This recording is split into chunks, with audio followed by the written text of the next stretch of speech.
Back to another video. Not much has been happening here. That's why I've been doing many videos. I had started another channel a while back, just me tinkering with my cars. So if you want to check that out and give me some support with that one, that'd be very good. But here, not much has been happening either. So therefore, I didn't want to just put out videos that were just not worth watching.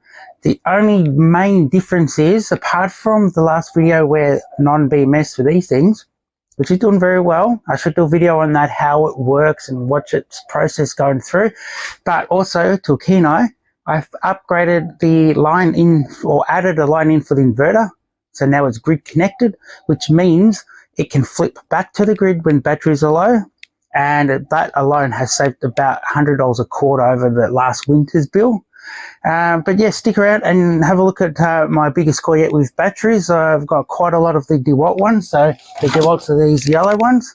And as I show you in the video, all my other batteries here that I would prefer to move on to someone who wants to take time to strip them out. But other than that, let's have a look what really changed over here.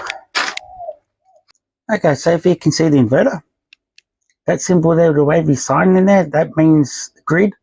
And that means it's connected because that sign is on. If there's no grid, you won't have that there. But that there's no line that comes across means it's not drawing anything from or sending anything to the grid. That means I can tell, looking at that, if the grid has gone down or not. So let's move over to the meter box and I'll show you what's going on in there. I have a 40 amp breaker, because the main line back to the house now is that one up there, which is a 10 mil electrical. So that's more than well below the rating. So at the moment the house is drawing that much there, 515 watts.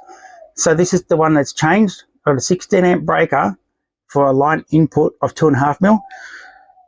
We can do 20 amp breaker, but I don't like doing it. For some reason I only want to do 16. And then the watts meter for what the grid is pulling. And with that's obviously eliminated, that means that there's grid available. And then my breaker to my shed's power point, 10 amp, and the main breaker to the whole thing. Well, not the grid, because the grid comes in. So on the north side, I've dropped that 10th one on the right hand side there, and they're now in 9 of them, and they're all in series. So my setup now is 9 in series, and I believe that they're 190 watt panels. So about 1.6 kilowatts roughly. So on the west side, as in northwest, these 9, and southwest, those 9. They equal 4.8 kilowatts there. So what I had up there originally, the 1.7s I believe, that were 10, I moved them to the east side of the house as 9. Okay, for my biggest score, inside the Jag, the boot's practically full of batteries, all DeWalt's. And there's a few hundred kilo there about. And what better way to lug it around town than with the V8 Jag. So let's have a look inside and just see how many I've got. All these boxes are practically full with DeWalt batteries. Now I learned a while back that if you don't know how good the product is, what comes back the least for repairs or what fails the least. The fact that all these seem to be DeWalt, I can't see anything else, tells me maybe another brand is the way to go if you want to have a reliable power tool.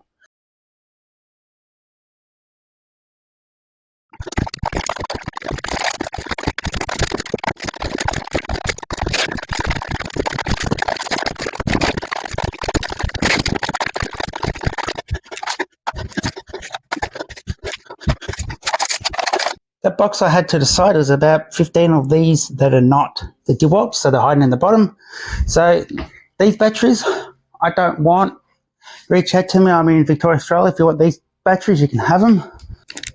9, the 12 amperes, and inside them are the 4 amp cells. 37 of the 9 amperes, which are the 3 amp cells, 15 in those. And 50 of the 6 amp packs, which are the 18650 cells. Up the back there, just little ones. Smaller ones I'm not too interested in. Okay, I guess it's time to put them away. I've still got a lot of batteries from last time that I haven't stripped out. Let's have a look what I've got.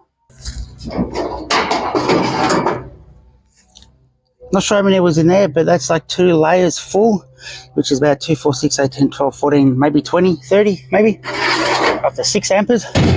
And that container is full of the 2170s, once again the 4 amperes and the 3 amperes, and those 6 amperes there I've still got to strip out. So once again, all those kind of batteries there, and what's in that container there, and what's in that, I'm just getting way too many, which is good. Oh, it looks like some 9s and 12 amperes are in there as well. Getting far too many. So these other ones, Makitas and all the other brands, if you want, reach out and you can come and pick them up and have them. That's about it for this video, but thanks again for watching to the end, and keep an eye out for some upcoming videos. I've got some bits on the way that will allow me to connect the generator to the system, so that'll be a video to be done soon. And in the meantime, I've got to clean out this shed. It's gone too much out of hand.